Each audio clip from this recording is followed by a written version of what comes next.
Attention, dossier sensible. Après les signes religieux à la Stib ou le plan taxi, la majorité bruxelloise se heurte à présent à l'obligation d'étourdir les animaux avant de les abattre. Un texte recalé au gouvernement est maintenant déposé au Parlement, signé par plusieurs élus de la coalition. On en débat sur le plateau de Versus.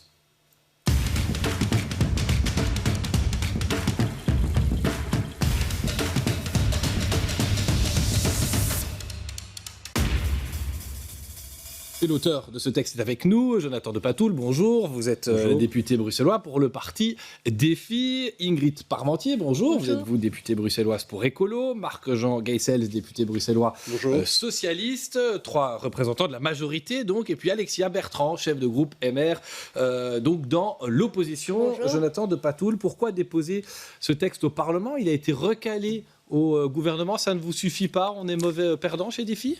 Écoutez, nous, on propose donc qu'il y ait un étourdissement avant l'abattage, tout simplement parce que le fait d'étourdir l'animal, donc de le rendre inconscient, donc insensible, réduit les souffrances de l'animal lors de l'abattage. Scientifiquement, c'est une vérité scientifique aujourd'hui. Il y a un consensus pour dire que oui, étourdir l'animal réduit les souffrances avant l'abattage.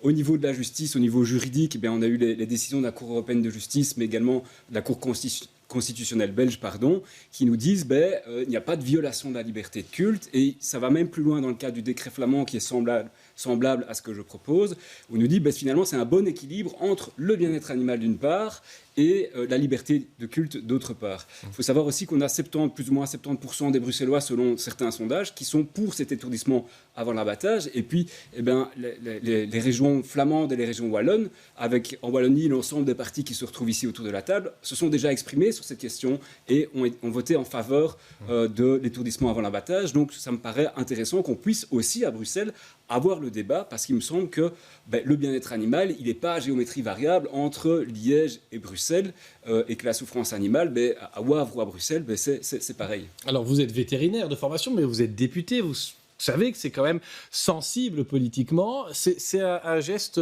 que vous avez sous-pesé par rapport à vos partenaires qui, eux, se sont positionnés très clairement au gouvernement là-dessus?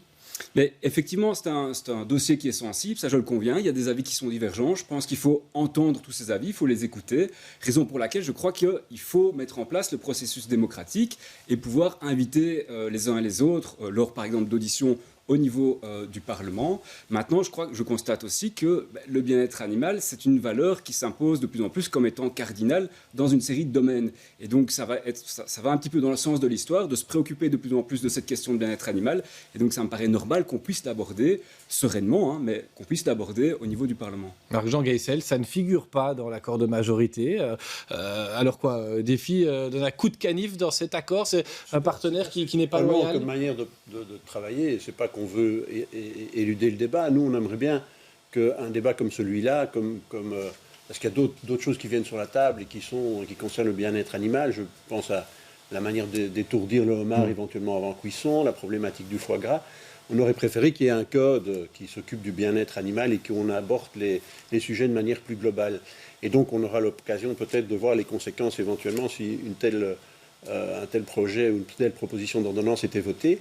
Mais ce que je pense plutôt, c'est que Défi a eu besoin, comme son président l'a dit, de trouver des sujets pour lesquels ils peuvent exister et sur lesquels ils doivent être clivants.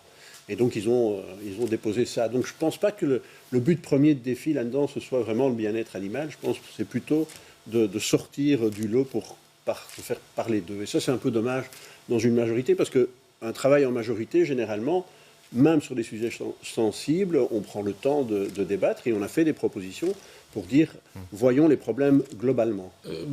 Jonathan de Patoul, on veut montrer qu'on est l'axe laïque de la majorité chez Défi? Non, pas du tout. Nous, on cible vraiment la question du bien-être animal. Et comme je disais, 70% des Bruxellois sont attentifs à cette question de l'étourdissement. Donc ça nous paraît normal qu'on puisse le mettre sur la table. On a été loyal dans la mesure où en fait il y a un accord pour dire qu'il y a une liberté de vote sur cette question. Donc voilà, pas de souci, il y a une liberté de vote. Et d'autre part, ça fait plusieurs mois qu'on a déposé ce texte sur la table de la majorité. Les socialistes ont toujours refusé de discuter. Il n'a pas été possible de discuter. On a pu discuter avec tous les autres partis. Je rappelle qu'on l'a déposé avec le VLD et avec Groen. Alors, vous n'êtes pas Groen, Ingrid Parmentier, mais vous êtes écologiste, vous êtes verte. Quelle va être l'attitude d'écolo? Apparemment, il n'y a pas unanimité au sein de votre parti sur le texte qui est déposé ici, qui est au greffe du Parlement, donc qui débute son chemin. Tout à fait. Donc, nous, on aurait préféré aussi qu'on puisse en discuter en majorité, trouver un accord en majorité. Ça a été déposé à la table du gouvernement quand même à un moment. Oui, mais donc ça n'a pas passé la table du gouvernement. Ça se retrouve maintenant au Parlement. Et nous, on est tout à fait prêts à en discuter parce que le bien-être animal, c'est vraiment quelque chose qui est de plus en plus important dans la société. C'est dans l'ADN d'Écolo. Et donc, on trouve qu'on doit pouvoir avoir un débat et on espère qu'il sera serein et que ce ne sera pas un débat politique, mais un débat sur le fond, dans le respect des opinions de chacun.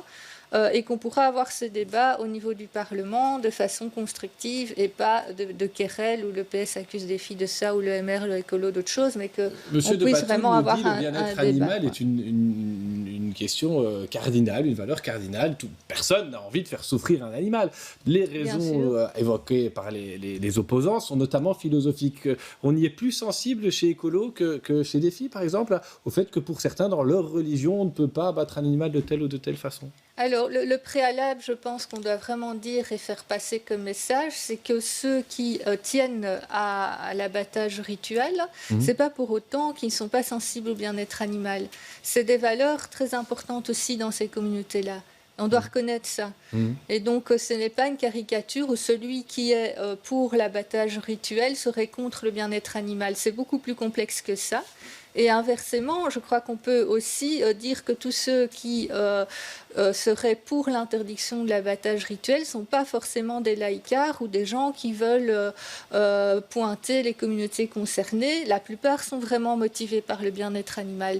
Et je pense que si on arrive à s'écouter dans le respect des deux côtés, il y a moyen de comprendre pourquoi certains tiennent à leur liberté d'expression religieuse et sans que ça soit un déni du problème du bien-être animal et d'essayer de trouver des solutions qui soient techniques et acceptables par les communautés religieuses concernées. Mais ce n'est pas en les opposant qu'on va y arriver. Donc nous, on voudrait vraiment qu'on puisse avoir un débat serein sur les différents aspects du problème. Alexia Bertrand, ce débat, il sera serein du côté du MR. On compte un peu les points, là. C'est finalement... peut-être M. de Patoul va avoir besoin de vous et des voix de votre groupe pour faire passer sa proposition. Alors, pour nous, les choses sont très simples. Et d'ailleurs, j'ai dit à Jonathan de Patoul qu'on serait ravis de co-signer sa proposition, puisqu'on a déjà pris position très clairement sur le sujet en Wallonie, où vous savez que le MR a soutenu l'interdiction de l'abattage sans étourdissement. À Bruxelles, ce qu'on a fait avec notre groupe, et je recommande vraiment à l'ensemble des collègues de le faire s'ils ont l'occasion de le faire, c'est d'aller visiter les abattoirs à Anderlecht et d'assister aux deux types d'abattage. Alors c'est jamais un moment plaisant, hein, parce que c'est pas un moment agréable de voir un animal mis à mort, quelle que soit la technique utilisée, mais c'est vrai qu'il n'y a pas beaucoup de doute. Quand on assiste à l'abattage avec étourdissement ou à l'abattage sans étourdissement, c'est extrêmement pénible d'assister à ces 1 minute 45, 2 minutes, 2 minutes 15 de souffrance animale, où on voit que l'animal a encore une conscience, ce sont des bovins qui bouge, et il y a encore une conscience puisqu'on tranche les artères carotides mais pas l'artère vertébrale. Et donc il y a évidemment des terminaisons nerveuses et on le voit au moment où on regarde cet animal, qu'il faut soutenir ce regard, c'est pas plaisant, mais on voit qu'il y a une souffrance animale qu'il n'y a pas dans le cas de l'abattage avec étourdissement préalable. Marc-Jean Guessel, sur l'aspect souffrance, on ne peut pas simplement dire que c'est prioritaire, surtout que voilà, cette question-là prime et qu'on protège le plus faible. Il y a plusieurs aspects. Donc j'ai visité vendredi passé également l'abattoir, donc j'expliquerai peut-être tout à l'heure pourquoi on adopte aussi la position qu'on adopte. Et je suis assez surpris de ce que Alexia Bertrand vient de dire, parce qu'on m'a envoyé une petite vidéo où Didier Renders, qui était le chef de file du MR il y a 2 ans, et qui était avec un député, je crois que c'est le député Westman, expliquait justement pourquoi à Bruxelles ils pouvaient voter différemment que les Wallons, et pourquoi ce sujet pour eux ne devait pas venir en plénière, et pourquoi pour eux il ne fallait pas arriver à interdire. Et vous étiez d'accord avec cette vidéo ? Pardon ? Vous étiez d'accord, puisque... à ce moment-là, bien sûr, puisqu'on ne voyait pas l'utilité. Donc je change, enfin je suis surpris de découvrir aujourd'hui qu'il y a un renversement total de position unanime de la place du MR. Vous faites diversion, puisque la position a été très claire en Wallonie, et au moment des votes, le MR s'est prononcé sur ce clarifier la question pour les gens qui nous regardent, aussi. et c'est vrai que moi j'avais prévu de vous la poser. On est dans un État fédéral, il n'est pas anormal.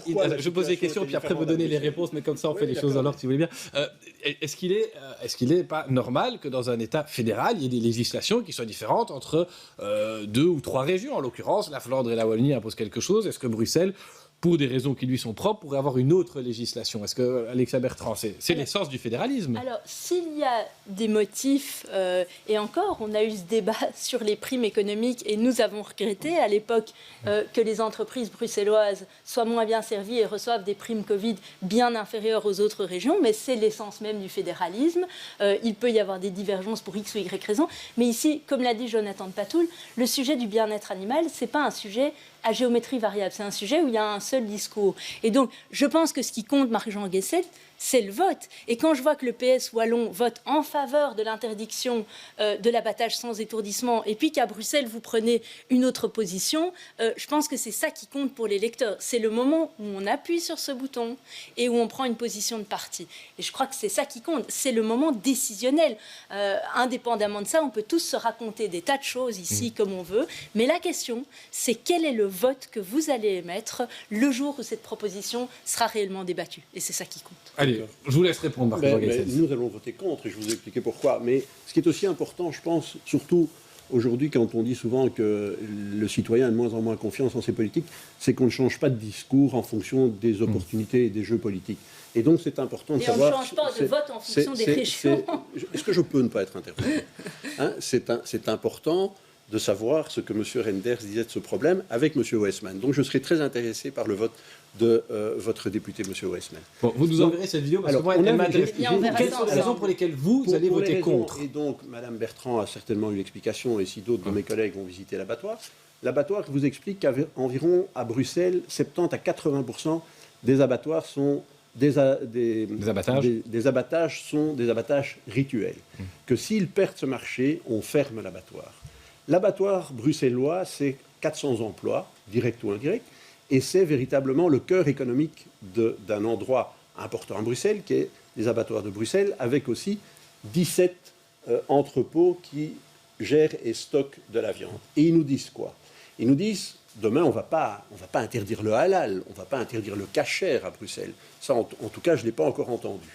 Qu'est-ce qui va se passer? Les producteurs, les éleveurs vont aller avec leurs animaux à 100 km ou à 1000 km. Ils iront peut-être même en Pologne parce que c'est moins cher. On va faire abattre les mêmes animaux à l'étranger. Il y aura un transport en plus, ce qui n'est pas l'idéal pour le bien-être animal. Et on va revenir avec la viande qui va être distribuée à Bruxelles. Aujourd'hui, on a une proximité du travail de la viande. On a un abattoir qui est particulièrement bien contrôlé par rapport à d'autres abattoirs étrangers. Donc, je pense que c'est une très mauvaise idée pour le bien-être animal que de prendre une telle décision. Voilà notamment pourquoi nous voterons contre. Ingrid Parmentier, qu'est-ce que vous répondez à votre partenaire? Manifestement, vous n'êtes pas d'accord, en tout cas vous individuellement, avec ces arguments-là? Non, je suis tout à fait d'accord sur le fait qu'il faut étudier les impacts économiques et l'avenir de l'abattoir. Mais donc moi, j'ai visité cet abattoir il y a quelques mois et j'ai discuté plus largement de l'ensemble du site et de l'abattoir.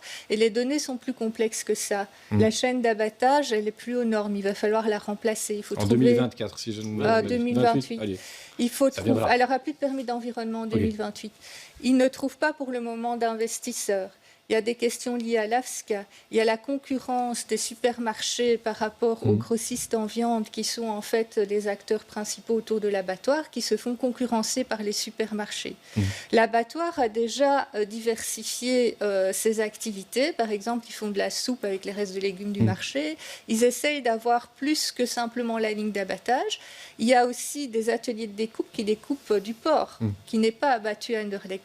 Donc la question, elle est moins simpliste que si on vote contre si on interdit l'abattage sans étourdissement, l'abattoir va mourir. La question juste avant de répondre à Marc-Jean Guesset et Alexia Bertrand, puis j'ai une question pour Jonathan de Patoul là-dessus, mais Marc-Jean Guesset, brièvement là-dessus. La base économique, c'est le travail de la viande à l'abattoir, qui est en train de développer la culture ou l'élevage de poissons, qui est aussi en train d'ouvrir son abattoir pour accueillir des installations qui travaillent le vegan. Donc c'est vraiment un développement économique important. Aujourd'hui, aller supprimer quelque chose qui est vraiment essentiel pour la vie économique de cet endroit, ce serait vraiment une erreur. Et ça, encore une fois, n'améliorerait absolument pas le bien-être animal. Donc il faut au moins, si jamais on devait prendre une telle décision, attendre jusqu'en 2028. Alexia Bertrand, vous voulez répondre là-dessus aussi? Oui, mais c'est pas recevable l'argument économique? Alors, je trouve que c'est intéressant parce que c'est des cas où il y a des conflits de valeurs. Alors, certains nous ont reproché dans la crise sanitaire, à tort, de privilégier l'économie sur la santé. Ici, je vois que l'économie passerait donc avant le bien-être animal. Moi, ce que je dis, c'est que... Justement, c'est vous compatible. permettez que je termine. Oui, d'accord. C'est que ça doit se faire, évidemment, avec des mesures d'accompagnement économique. Il faut qu'il y ait un phasing out et il faut qu'il y ait un soutien économique. Mais quand on a un conflit de valeurs, c'est précisément là le rôle du politique, de déterminer ce qui passe avant. Et nous avons fait notre choix. Pour nous, c'est le bien-être animal qui passe avant l'aspect économique dans ce dossier. Jonathan de Patoul, le texte est aujourd'hui au greffe, il va suivre son chemin législatif. Il y a une place pour des amendements dedans? Vous êtes ouvert à la discussion, comme on dit dans ces cas-là, ou bien sur le bien-être animal, vous serez intransigeant?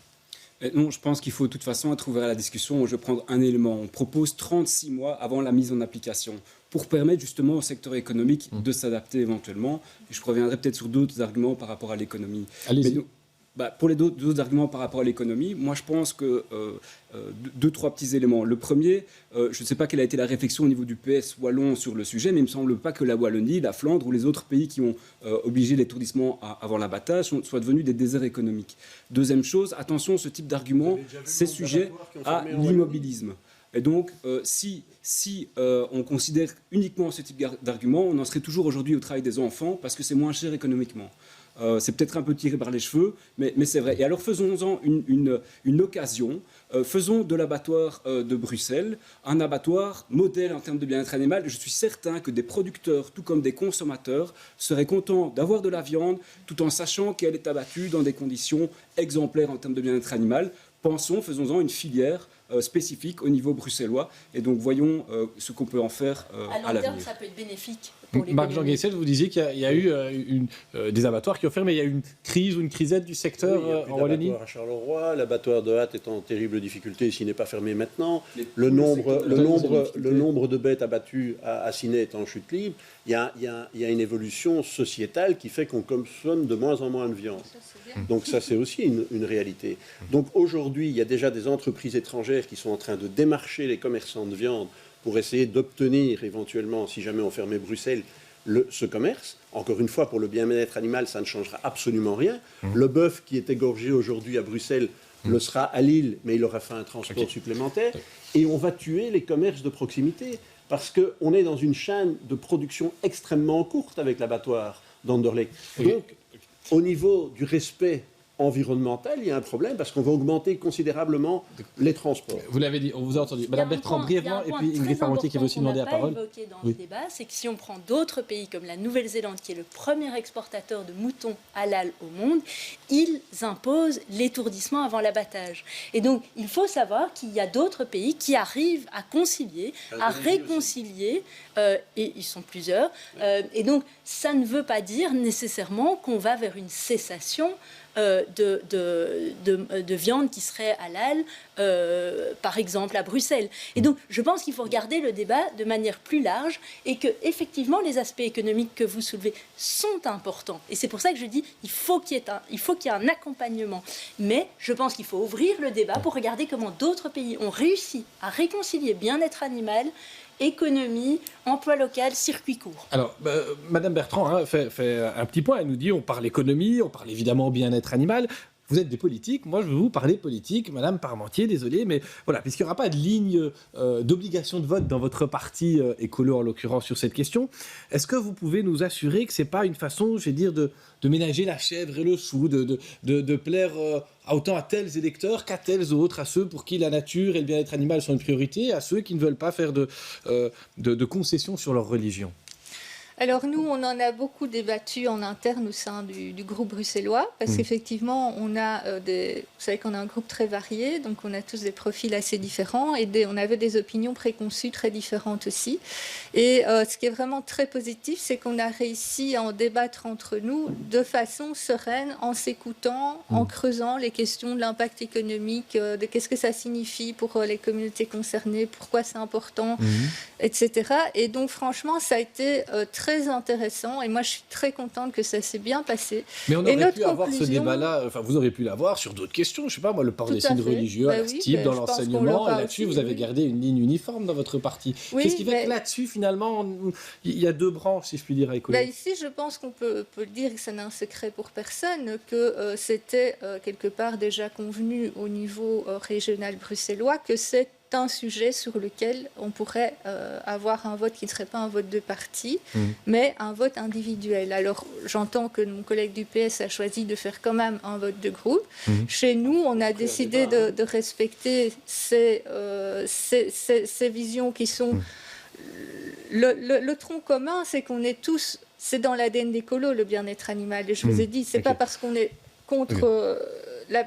qu'on veut maintenir cet abattage rituel qu'on n'est pas intéressé par le bien-être animal. Et donc, on laisse ce choix à nos députés dans le respect des opinions les uns des autres. Et je reviens vers vous, Marc-Jean Gueissels, représentant du Parti Socialiste autour de la table. On est fâché au Parti Socialiste. On pourrait se dire, tiens, mais nous aussi, on va mettre sur la table des choses sur lesquelles les écolos n'avaient pas donné leur accord. Un débat totalement serein. Ouais. Mais par rapport à votre partenaire écolo, est-ce que vous pourriez dire, mais nous aussi, on va mettre des dossiers sur la table? Parce qu'on a eu un débat totalement serein, mais on vit dans la réalité. Et à partir du moment où en Europe, il y a encore 13 pays qui abattent sans étourdissement, on ne va pas, nous, à Bruxelles, tuer notre commerce de proximité uniquement sur des questions de principe et sans régler le problème du bien-être animal, parce qu'on est autant attaché que vous au respect du bien-être animal, mais prendre des mesures uniquement pour se faire plaisir et qui sont pour moi terriblement hypocrites. Mais vous ne pouvez pas les finir, c'est la réalité.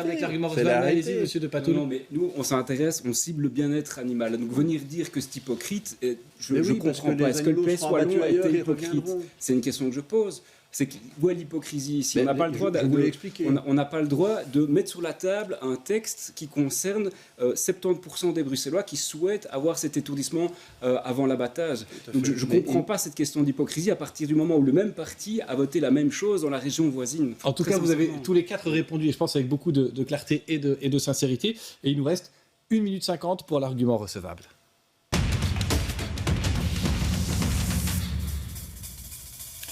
Eh bien, Jonathan de Patou, est-ce que vous avez entendu un argument recevable autour de la table, peut-être chez Marc-Jean Gueissels?